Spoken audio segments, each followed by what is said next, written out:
Cort McCown, thanks for doing the podcast. Latif, good to see you, buddy. Yeah. How are you, man? Hey, what's happening? I saw you in the car earlier. Were you out of town? Are you in LA? I'm in Charlotte right now. So Oh, boy. I was on my way back, and I thought I was going to get back in time. Got stuck on the other side of town, and I was like, oh shit, man. I was like, hopefully I'll make it back before you called, but I was like, oh, I didn't get back in time. But Is now that I'm here. is that Charlotte like the Hornets? Yeah, Charlotte, North Carolina. Never been. Oh, what a great city, man. Yeah? What a great city. Yeah. I got to spend more time in the South. I think I've only gone to Texas. That's not really the South. That's kind of like the Mid-South. Okay. It's Like Texas. Texas is like, Texas is kind of, hey, motherfucker, and North Carolina, South Carolina, Georgia, is a little more Southern, they're a little more gentlemanly. Yeah. I'm long overdue for Atlanta. I have been to Louisiana before, so I guess that's the South. That's the South. That's the South. Yeah, that's definitely I loved the it. South. I could live there. The housing, the architecture, the food. Yeah, I don't know if I could live in Louisiana. I think I could live in Louisiana. In New Orleans. I've only been to New Orleans, so I haven't. Well, New Orleans is great, but I grew up in Oklahoma, so it's like it's not exactly it's not any place I would recommend anybody go look for housing. It's cheap, it's very affordable, but not my speed anymore, so to speak. Are you part of this Let's Leave LA crew, or are you sticking it out? No. Yeah. No. Me neither. I love LA, man. Yeah, I love it too. I've been in LA since 1984. So I've seen LA go, and I've seen the run, and it's like Northridge. Yeah. I mean, I was in it. I was in the Northridge quake. So it's like I've watched LA, it's like, and I've seen comedy. I remember being at the Comedy Store when it was insanely busy. And then, and then I became a comic, and it was like horribly destitute. And I've watched the rise of it come, and it's like, and comedy's not going anywhere. No. Comedy's not going to go anywhere. It's like, look, 10 million people. Move the fuck out. I don't care. I love this. No one's on the room. highway. I'm getting around in 5 minutes anywhere I want to go. Like, I'm all about it. Yeah. But now, that's going to change. That's going to change in 3-4 months. Yeah. I wonder if we're really like, because LA is always a little bit more conservative in terms of its reopening structure. I wonder if comedy is really going to be back in 6 months. Like if we're like close, or if it's another year. Like part of me feels like it could be longer than like. Well, I think what you're going to see is, I think you're going to see the change. And I think you're going to see like everybody has to conform. So what I think you'll probably see is, the Comedy Store will start doing shows outside.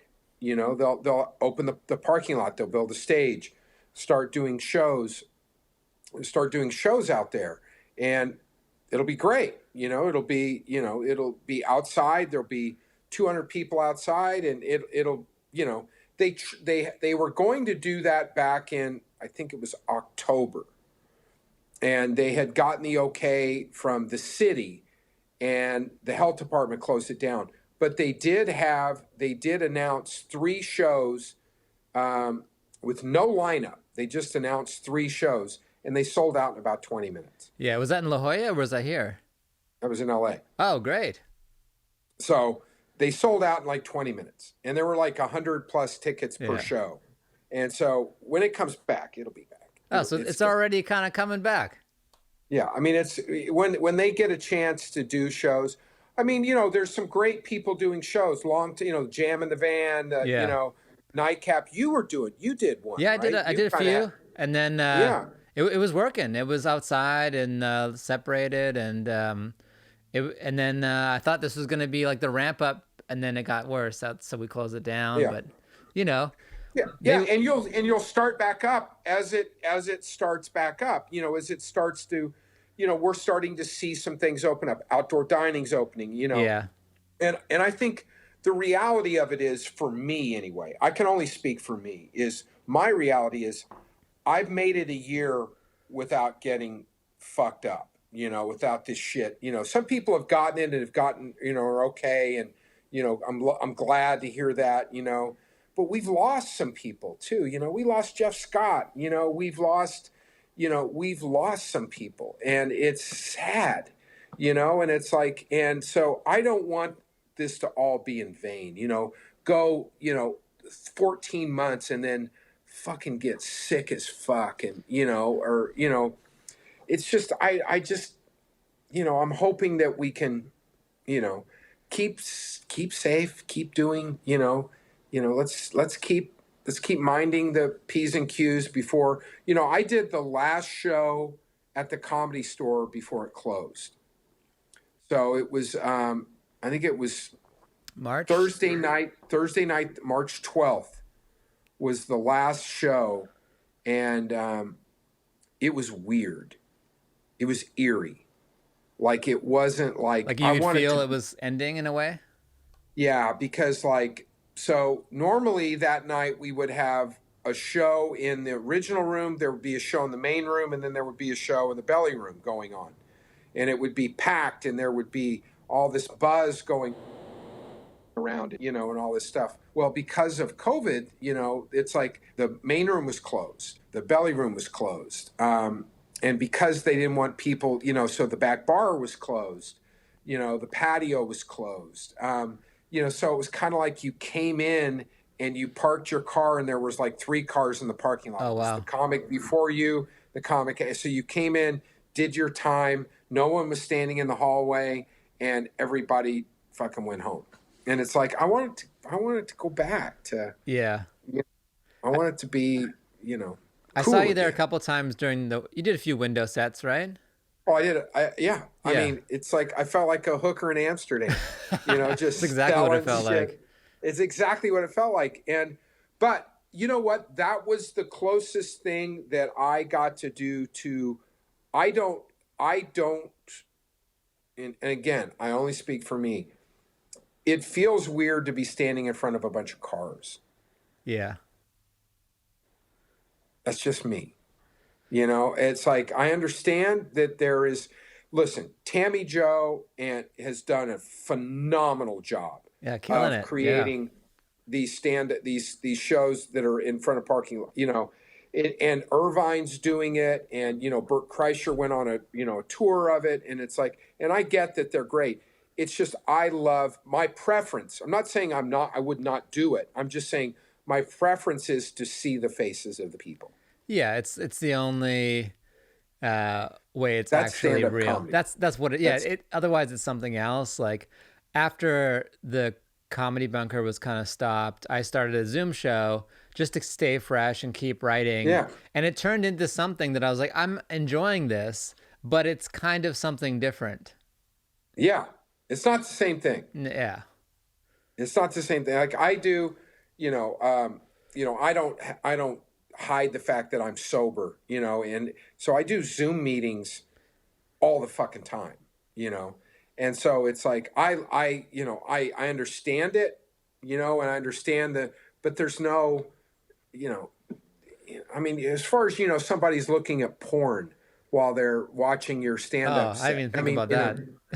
Yeah, I mean, who knows? I mean, they're on Amazon. They're on Amazon or Wayfair, or they're fucking playing Angry Birds for all their you phones. know. They have their cameras off, so their phones on. They're making dinner. Who knows? Yeah.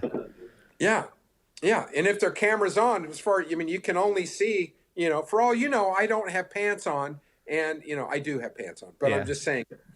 Well, you're violating the theme of the pod if you have pants on. So. Oh, sorry. I apologize. Corduroy, if it makes you feel any better. Corduroy with no underwear. So how's that? I just bought some corduroy pants. Got to get them, buddy. I love them. Yeah, they're the best. Yeah. Levi's, Betty. Levi's. How long have you been sober? 19 years. Oh, wow.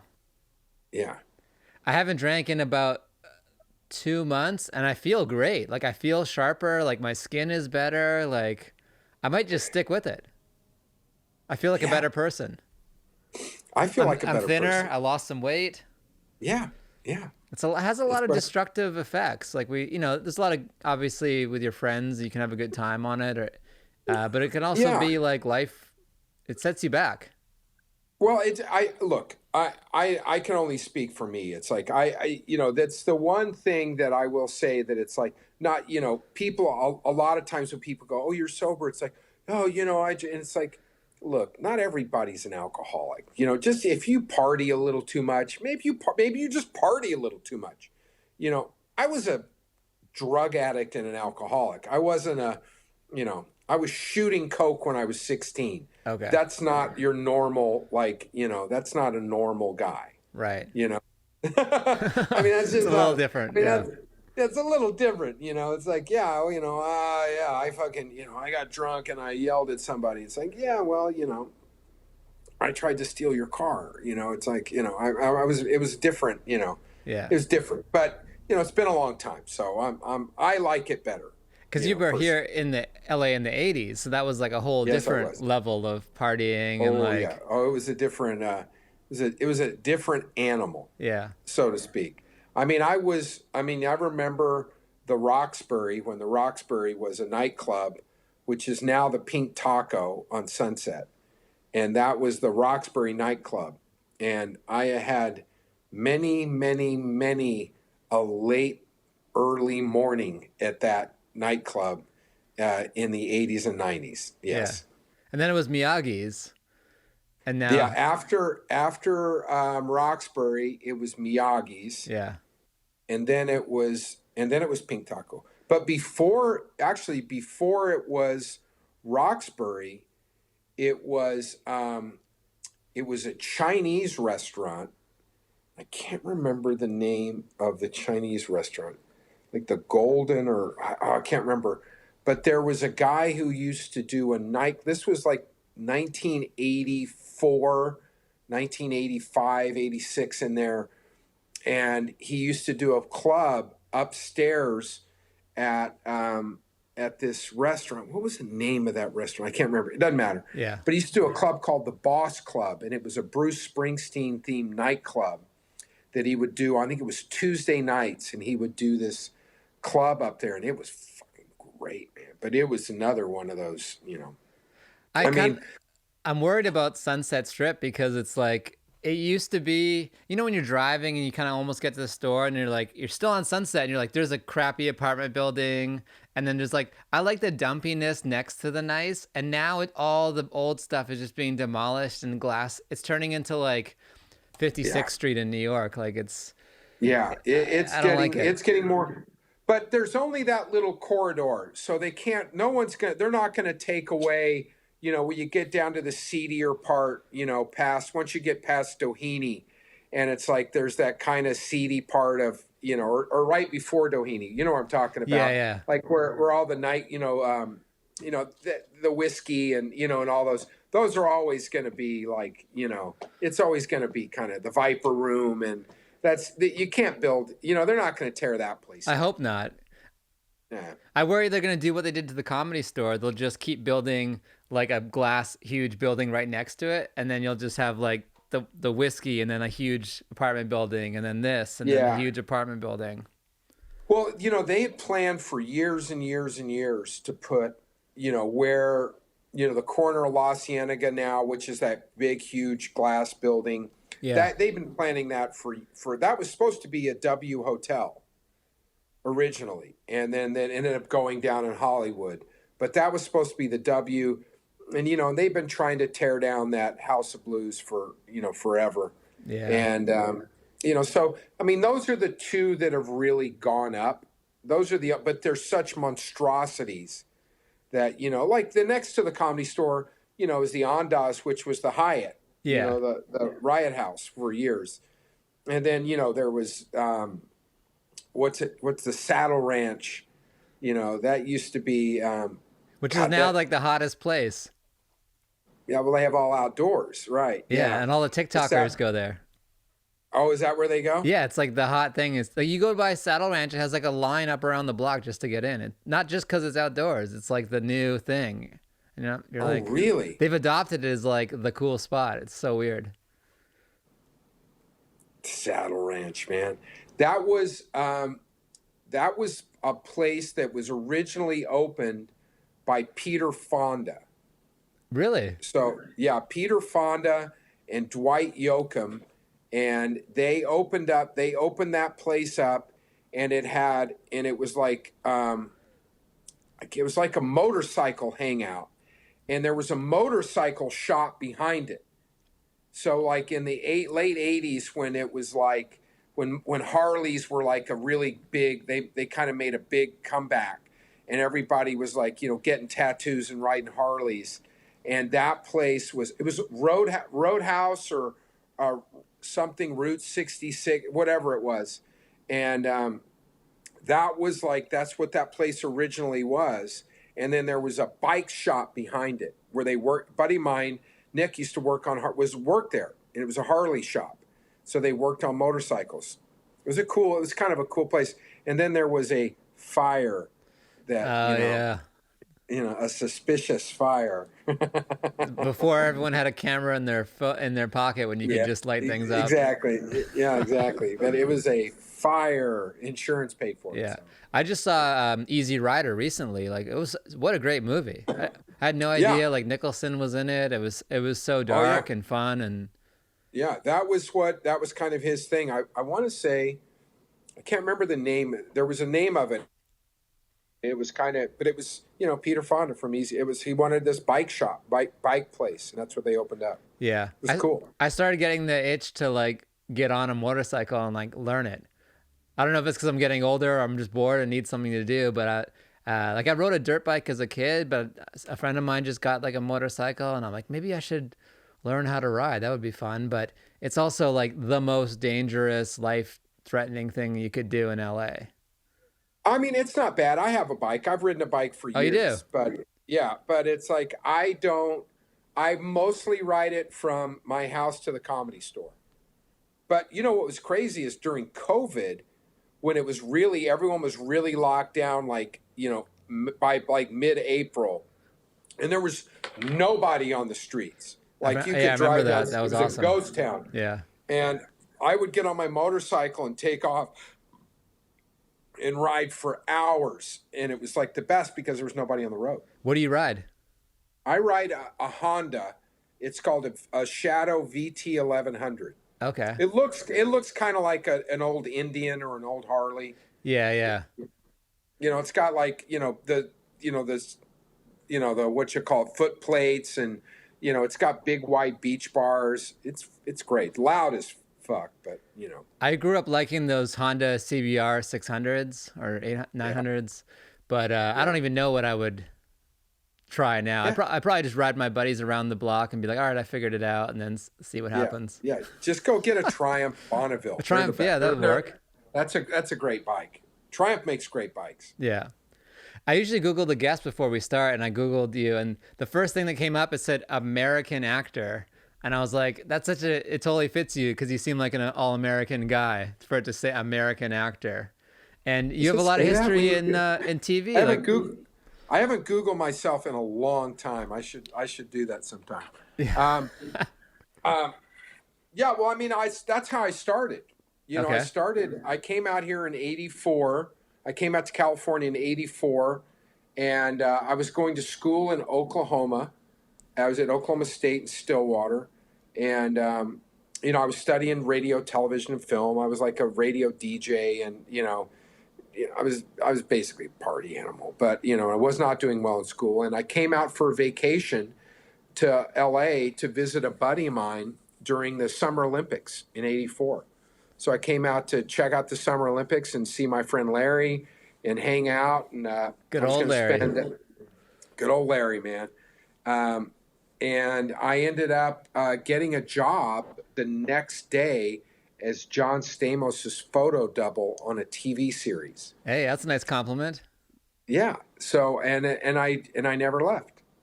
That's like, I love those stories that it feels like they don't happen as much, but like you come to LA and like something happens like the next day. Yeah. Well, it was like, I mean, Larry picked me up at the airport. It was like I think I flew in on like a Sunday night, and I was partying till the wee small hours, And back then I flew America West Airlines, and you could get on the plane, you could make your reservation, you could get on the plane, and while you're on the plane, they would come by and you would write them a check for your ticket.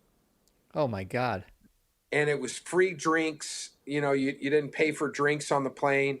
And I just got fucking hammered, from Tulsa to fucking LA. And by the time I landed, Larry picked me up, and, I had a little, some stuff, and we stayed up till kind of late. And he goes, "Hey, man, do you want to work tomorrow as an extra on this TV show?" And I was like, "What's an extra?" I didn't know anything. And Larry was a stand-in on this TV series. And I go, "Yeah, I mean, like, what do I got to do?" He goes, "You don't got to do anything, man." He goes, "You just put on a fucking outfit. It's a party scene, and you just hang out at the party." And I was like, "That's it?" I go, "What does it pay?" He goes, like, "It's $100. And I was like, "Fuck, that's my plane ticket, Yeah. And I go, "Fuck yeah, man, I'll do it." And lunch and So, craft services and yeah, and I didn't even know what anything was, But you got to understand. So it was July in the Valley. So it was July in Woodland Hills. yeah. So we get up and we have to be there at 6:30 in the morning, and this is at like 3:30 in the morning. I'm 20 years old. So I mean I'm bulletproof. So I'm like, yeah, fuck yeah, let's do this, man. We sleep for a couple hours, get up, I am hung over. And then we drive out there, and like, I'm in this like party outfit, and we're outside in Woodland Hills, and it's like, it's 7 in the morning, it's not too bad. But by 10:30, it's 94 fucking degrees That's outside. brutal. And I'm like, "Bro, I can't do this, man," And I kept sneaking inside the soundstage because the extras aren't allowed inside. But I was like, but I didn't know the protocol. I was just like, and I kept sneaking inside to get in the air conditioning. Back then I used to have really long hair, and and the guys kept mistaking me for John Stamos from behind because we both had real long hair, and blah blah blah. So one Yeah. thing led to another, and the director of photography asked me if I wanted the job as his photo double. I love He it. goes, "Man," he goes, "we shoot all these music videos at the end of the episode. There's a music video," and he goes, "And John, a lot of times we don't use him. We just do long shots." And he goes, "Man, it would save me a lot of time and a lot of effort if I could have somebody that looked like him, same height, same stature and everything." And he goes, "Would you be willing to do it?" And I was like, "Dude," I go, "How much?" It was like 180 a day. Yeah. It was union work.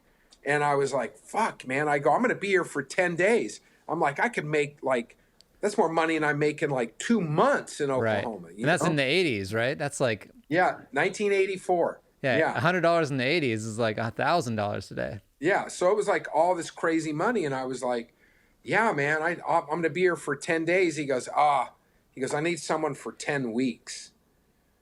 And I was like, "Oh," I go, "Will you, can I let you know tomorrow?" And he goes, "Yeah, let me know tomorrow." He goes, "If you want, come work tomorrow. I'll work you today and I'll work you tomorrow, And he goes, "And if and if not, I got to find somebody." And I said, "Okay." I went home, I talked to Larry, and I said, "I don't know what." He goes, "Dude, you can't pass this up." And so I moved to California. Boom. Oklahoma to California. Thanks, John Stamos. Yeah. Thanks, John Stamos. Have you- So, Did you ever meet him yeah. or no? Oh yeah, we're friendly. Yeah, he was a great guy, man.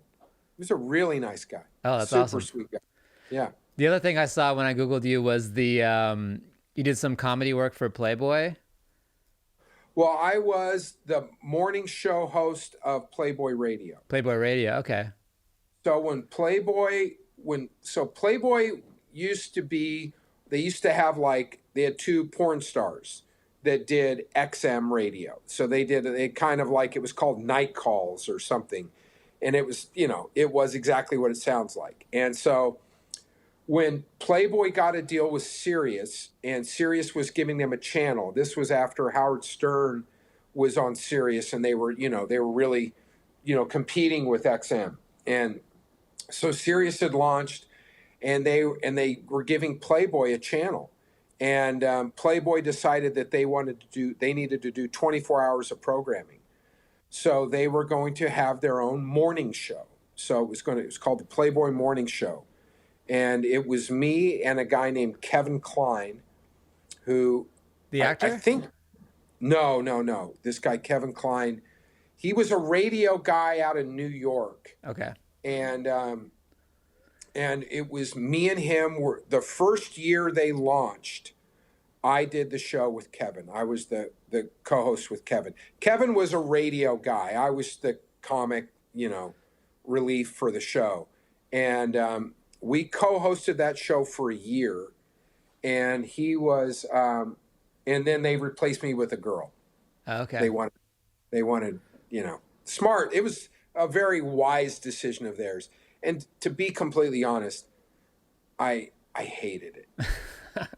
Was it like a 9 to 5 kind of feeling you got from it? It was 4 a.m. to 7 a.m. 5 days a week. Okay. Yeah, that's a lot. So we were live because we were live for the East Coast. Yeah. So we would be on 4 a.m. to 7 a.m. Pacific time. Then we would rerun 7 to 10 a.m. In California, and it was brutal. It was brutal. Yeah, that'll knock you out for sure.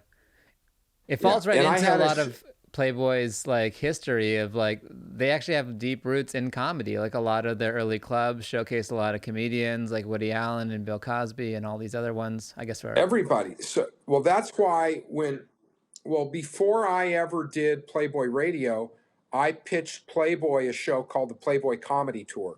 So in the Palms in Las Vegas was I had a show in Las Vegas. So me and a guy named Paul Hughes started our own show called the Hollywood Comedy Tour. And we used to do it. We used to do a show called Rock Comedy at the Comedy Store. And it was me and Paul, and we did this show with Jay Davis, and Josh Nasser was actually helping us at the time. And the four of us, we would do this show once a month in the main room at the Comedy Store. Once a month on Wednesday nights, we'd do this show called Rock Comedy. And we'd have like a rock musician playing, instead of a DJ, we'd have like a rock musician. We'd have like Steve Jones from the Sex Pistols or Billy Morrison who played from the Cult. We'd have like somebody like that, like playing music. And then we would have like these insane lineups. And we started in the belly room, and then we got so big we moved down to the main room. And this is when Paulie was kind of working, kind of helping this Comedy Store out. And so he put the four of us together. We started creating the show. And then I had a friend who owned a bunch of restaurants in Las Vegas. And he opened all these restaurants at the Palms. And I go, bro, why don't you bring the guy that owns the Palms to my show in LA? And he's like, if I ever get a chance, I will.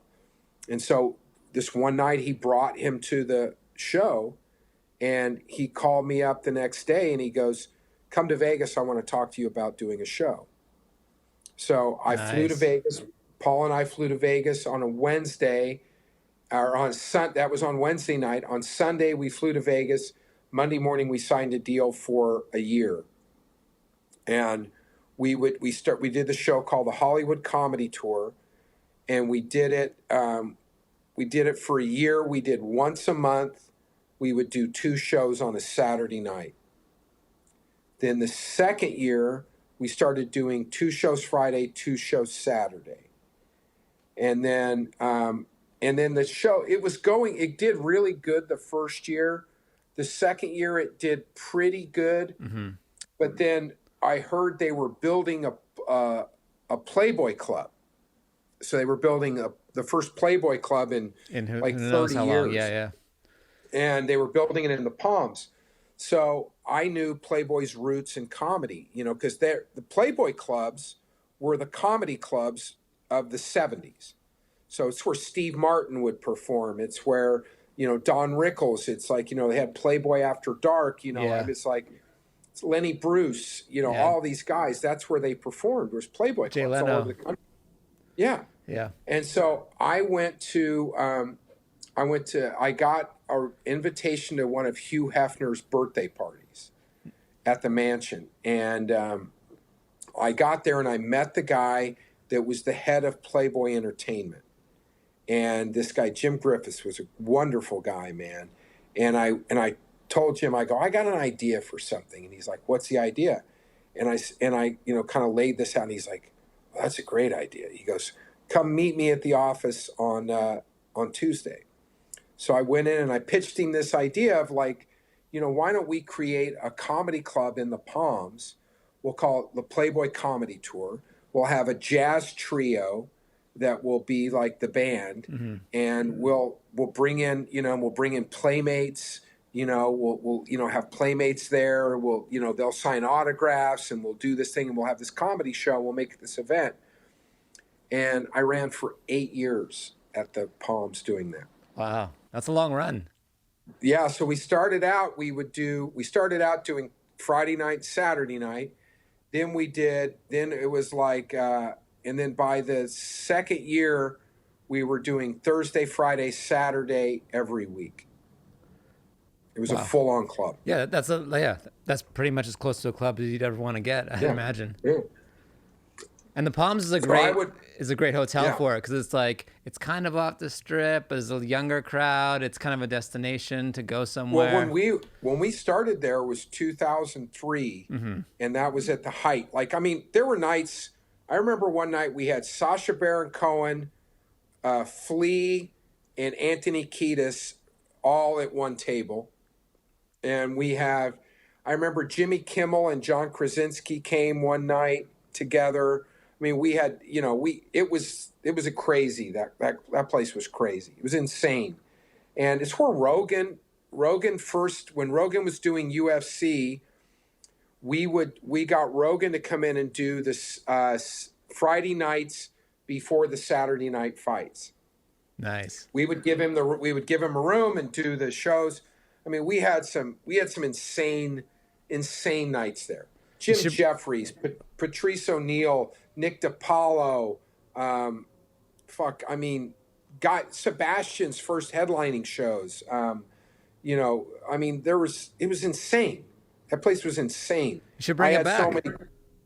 Yeah, it'd be nice. But yeah, we had one night. There was one night when Steve Renazizi was there. I had him and Steve Simone. The three of us were doing a show, mm-hmm. and the UFC was doing a night. They were doing the fighter show, the Ultimate Fighter, Ultimate Fighter finale was going on. And so the second show, Saturday night, the lineup was me, Steve Simone, then it went Ari Shaffir, Steve Renazizi, Dom Herrera, Doug Benson, Joe Rogan. It was like this. That was the lineup. It was like it was one of the greatest shows. Yeah, all-star lineups. It was like a Comedy Store Saturday night main room show. Yeah. Well, I think Vegas is going to be somewhat of a litmus test for the rest of the country reopening, because it's so many hotels, so many people close to each other, comfortable traveling, touching gross poker chips and stuff. Like, once everyone's cool with Vegas, it's like everything's going to be open. I was in Vegas on Halloween this past year, and it ain't good, dude. It's like, I'll just say, let's just put it this way. This is the way I describe Vegas right now. So Vegas, the average price of a hotel room in Vegas is like $39 for like the Wynn and the, Really? The average price of a hotel room. I'm going tomorrow. Yeah, exactly. $39. So just imagine the clientele that Vegas, there's like a shooting every week. It has not been a good scene for Vegas. So Vegas has got a long way to go. Okay. So maybe they're the last ones to come out of it. I think you might be closer to that. It's like, yeah, I don't know, man. Yeah. I'm not running to Vegas anytime soon. True. What's one of the things you invested in terms of your career that really paid off. And it doesn't need to be monetary. It can be like, I really spent time developing this one thing. It could be this show you're talking about. Like, what's one of the momentous investments in terms of your show business career? Well, I think for me, like you got to remember, like I didn't start doing comedy till I had been in this business for 17 years. I did TV and film, for most of the 80s and 90s. That's what I did. And then in 2001, I always wanted to do stand up. I just never did. And so when I started doing stand up, I wasn't a young guy, so it was kind of like, the root of like going in and being a door guy at the Comedy Store and living in I was 37 years old, When you and it's started? like, yeah. Yeah, And same. so it's like, yeah, so going in and Yeah. being a door guy at the store and living in a studio apartment was not exactly something I wanted. I didn't, I wasn't, not saying that I didn't want to work. Yeah. I'm just saying that I wasn't going to, It's a different path. not, it's a different path. Yeah. So for me getting, I created a show and then I took that show and got it into Vegas and had that show in Vegas for 9 years and owned the show and made a living as a comedian, 3 years into comedy was a very lucky, fortunate thing for me. That was probably the one thing I invested in that like really, and it also made me understand the business of comedy because it is a business. Right. So, to understand why, being a paid regular at the Comedy Store for 16 years now, it's like I understand Adam Egan not giving me a 10 o'clock slot in the main room on Friday night. It's like, well, there's guys that, that have, you have to sell tickets. Right. Butts and You know, seats. butts and seats. So, it's like I understand understand that it's that comedy isn't always about the funniest guy. Now, I'm not saying that that there are people out there that are hugely successful that aren't funny. That's not Right. what I'm saying. I'm just saying that it's not always about the funniest guy. It's not only about the funniest guy. Yeah. Yeah. There's other things, there's other factors that are involved. And rightly so, because it's like, look, I knew it from being on the other end of it, like having a room where, I have a budget where, I have spent, anywhere from, $9,000 to $12,000 to put a show on.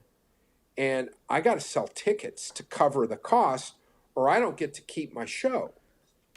Yeah. It's not just that I want to make money. It's that the hotel, which, sees me as they could put, a fucking, they can put a lounge singer in their room that costs them, $300 a night, sell a bunch of drinks and make money.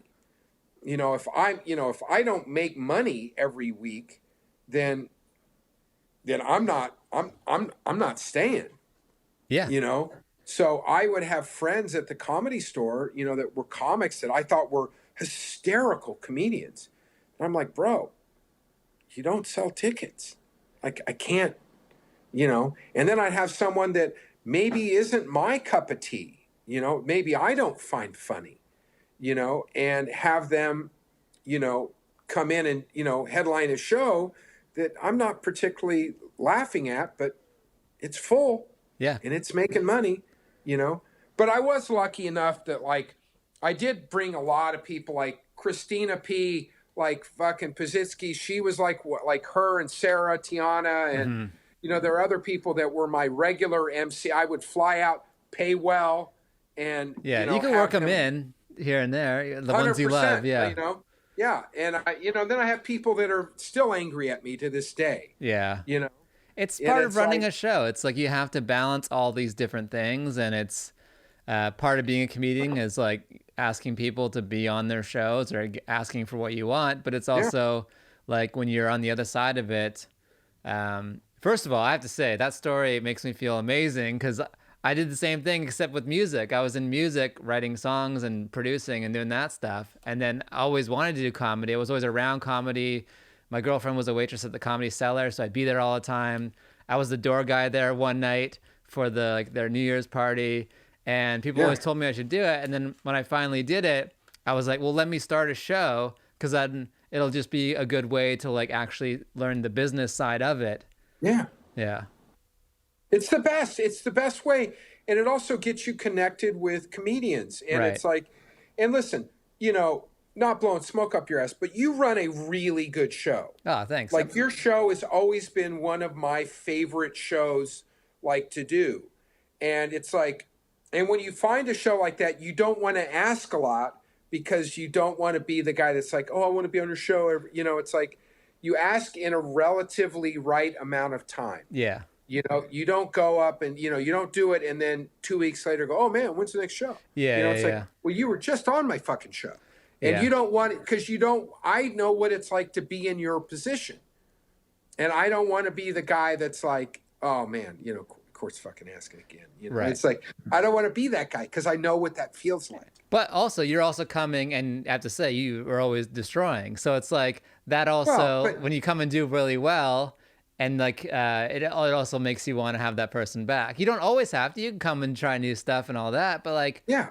you can always tell when someone takes it seriously, whether they're doing new stuff or old stuff or. Yeah. But you know what's funny is I've learned the one thing is like I kind of take every show seriously. Like there's very few I mean standing in the window at the Comedy Store I didn't always take seriously. But I'll be honest, man, there were, I'm doing a show at the end of this month in Providence with Ren Azizi, and I haven't been on stage since November. And I remember the first time I got up on stage at the Comedy Store in the window after not being on stage for like 4 months. I ate a bowl of shit for like 3 nights in a row. Oh, I ate it in the window too. It was rough. It was like so bad. It was so bad. I mean, I had jokes that I couldn't even remember. I couldn't even remember old jokes. Yeah. It was crazy. It was fucking crazy. So it's like, it is what it is. But, I don't know. I just, I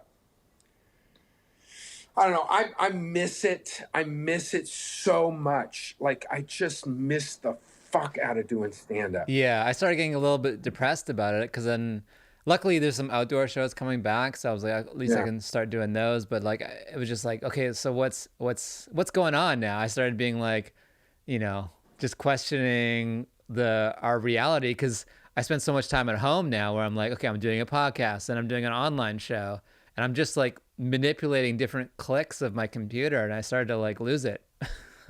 Yeah. You gotta actually see people.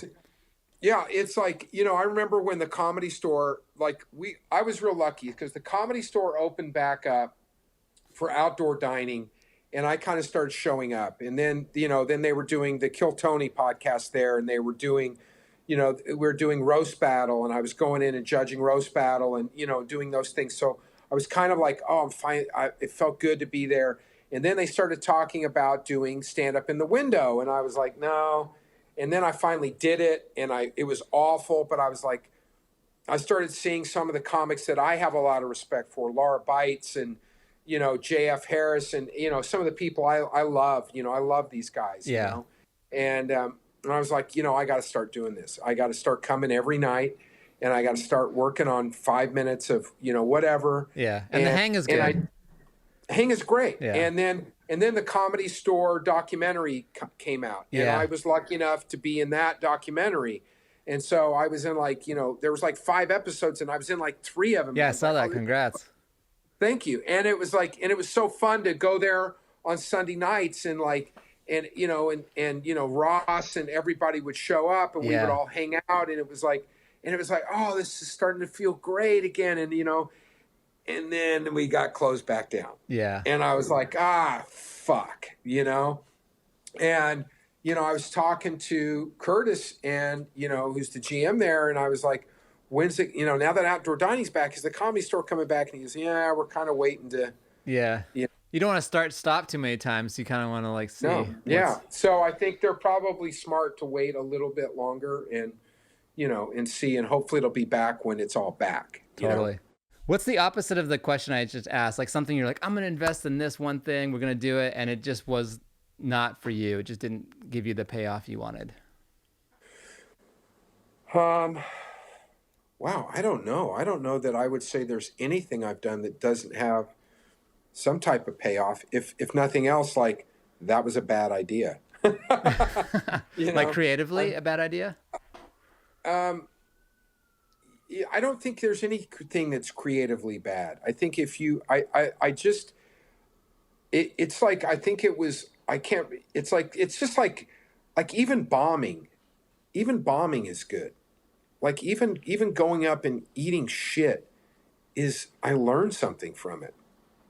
There's nothing like, the only thing I would say probably I regret, if anything, is that I got passed at the Comedy Cellar in New York, and I haven't been back since I got passed. Yeah. Time to get on a plane. When did you get past?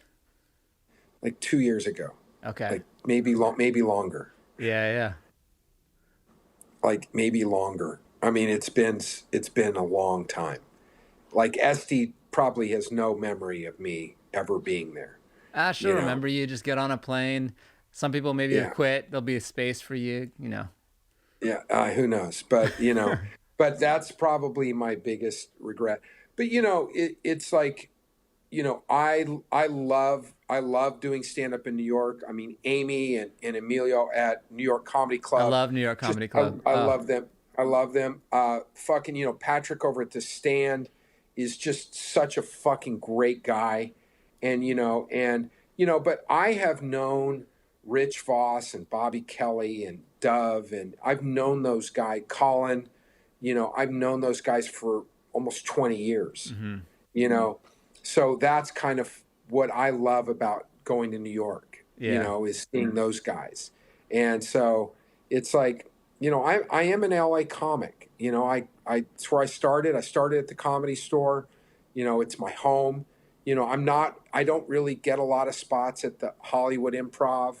The only other club I play consistently in LA that I absolutely love and cherish is the Ice I House in love the Ice Pasadena. House. Oh, it's the best. I think the Ice House is probably as close to, of it's got such a great vibe, and it's always been really good to me, you know. But there are other clubs, I mean, the Comedy Magic, Yeah. Richard is and Mike down there, they're great people, and I love them, and it's just not, I don't feel, I always, I don't ever feel nervous before I go on stage, but I do at the Comedy Magic Club because you have to work clean. Hmm. I'm not a filthy comic, but I just am not, I'm a little bit edgier than what they're comfortable with. Right. So you In got to other walk words, around it a in other little. words, yeah, they never like they kind of like like they kind of have an eye on me when I'm and that's just I'm never gonna be they're not gonna call, I'm not their first call when they have a fallout. Let's put it that Yeah. way. We got to spend time where you get the love. It's kind of like dating, like you're getting love from Yeah, this one over here. yeah. Let's go there more. Yeah, I mean, it's just like, you look at like what Mitch and Patty and and the Dee has been a part of over at the Ice House, this recreation of that club, and they did such a great job, and I love those guys. The Ice House has got this great thing, and what Adam and Emily have done with Comedy Store is like, you can't, and and there's guys that aren't there now, I mean, no, Eric's not there anymore. And, and I love that guy. He did such a great job, and, Michael Nathanson did a great job, I mean, it's just like, we hit a really shit year that's changed comedy, Change the world. you Yeah. know, it's changed the world. And, is it going to be the same? I don't know. But is it going to be good? Yes. Yeah, it'll be It's great. going to be fucking, it's going to be great, you know? And, and some people have moved, but they're all going to come back. What's great about LA and New York is like you said, all these different clubs, and they all have different personalities and slightly different crowds, which a lot of cities Yeah. don't have that variety where you can bounce around Yeah. the city and kind of get a different feel of like demographics and just like different. It almost feels like you're going out of town when you go to the Ice House. Yeah. And, and the thing is, too, is like, yes, it's fun to go sit outside, and hear comedy because you can't hear it anywhere. But once it gets back indoors, man, Yeah. fuck off. I ain't, it's like, I remember, you want to say a bad decision. I will tell you one bad decision I made. So years and years ago, I knew a guy who was a guitar player, and he actually was working with Phoebe Snow. Do you know who Phoebe Snow is? I don't. So you ever remember the song Poetry Man? No. If you ever look it up, it's Poetry. just I'll look this. it up. Poetry Man. It's just this. It's she's like a 60-year-old lesbian that like is part of the LGBTQT movement. I mean, she's just it's like weird. It's like weird music. It's like Gordon Lightfoot. A gay Gordon Lightfoot. Female gay Gordon Lightfoot. Anyway, she was playing the Sunset Junction Music Festival. And where you ever seen that they do that in it's in Silver Yeah, I know Lake. where the Junction is. I didn't know they had a music Yeah. fest, but I can So they have a imagine. music Yeah. festival. So they have this outdoor festival. And this was probably, oh my God, this has got to be 2005, maybe 2004. And my friend, this guy and his guitar player used to come see my shows in the Belly Room when Paul and I used to do these shows in the Belly Room. He's like, you guys, you got to come do comedy at the, open up for Phoebe Snow at this thing. And I was like, okay, cool, man. This sounds great. Oh, it's outdoors. It's outdoors. And, it's at this thing. And it was a shit show. I mean, it was one of the worst things I've ever seen. And it was one of the worst experiences ever. Oh no. And it's just, so whenever I think of comedy outside, it always reminds me of this kind of thing. When comedy comes back, when you're indoors, people will remember how great it is to be inside of a comedy club. Yeah. Where they're tight packed and touching people. Tight packed in there, fucking hot, Yeah. fucking, the air conditioning's blowing on, you're eating shitty fucking, fries, and, you're drinking overpriced watered down drinks, and it's going to be fucking glorious. Yeah. Best $120 you'll spend. Ever. Yeah. Ever. We But it'll be back. usually wrap up with the question about goals. So what are some of your goals for 2021? It's a weird year to ask, but we all have to have them to try to achieve what we want to achieve in our short life. So what are you trying to achieve in 2021? I think the thing I really want to achieve is to be comfortable on stage with new material. Ah, classic. I want to be comfortable on stage with a new, I don't know. I mean, do I want to sell my animated show? Yes. Do I want to do this? Yes. Do I want to do that? Yes. But I think, I love my life. I love my life. I love where I am in my life. I like who I am as a person, and it's like, I just kind of like, I think if there's anything I could really want more than anything is I'd like for the divide that's been, really driven home in this country to just come back together. I'd like for people to finally, stop canceling everybody for, hurling a drunk epitaph at 3:00 in the morning.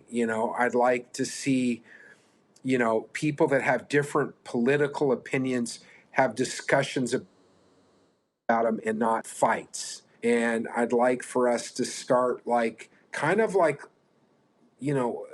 helping each other instead of just Bearing trying to down, see, yeah.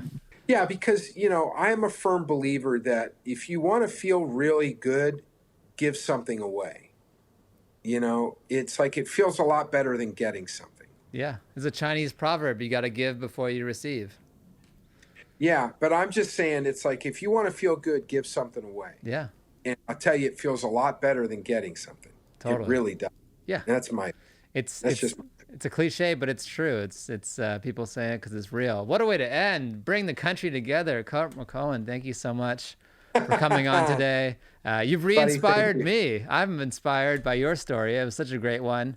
I didn't know so much of it. There's only so much you can find out via Google. So where do people find you? Give us your socials, Twitters, Instagrams. Everything is my name. It's Cort McCown. CortMcCown. No A, no E. Cort McCown. Everything. Instagram, Facebook, Twitter, Clubhouse. I don't know if I have TikTok. I might. I don't. I think I posted one video of my mom once. I don't. I do love watching TikTok though. Yeah, I don't. I do like looking at TikTok. I just don't make TikTok videos. that's fine. Neither do I. Cort McCown, follow him. He's the best. We'll have you on an outdoor show when it comes back. We'll change your mind about how good they can be. And thanks If again. it's your show, I'll come. If Yeah. it's your Oh, show, you're I'll be on. there. So we're going to fire it up soon and I'll let you know. Latif, you're the best. You're the buddy. best. All right. Thanks a lot.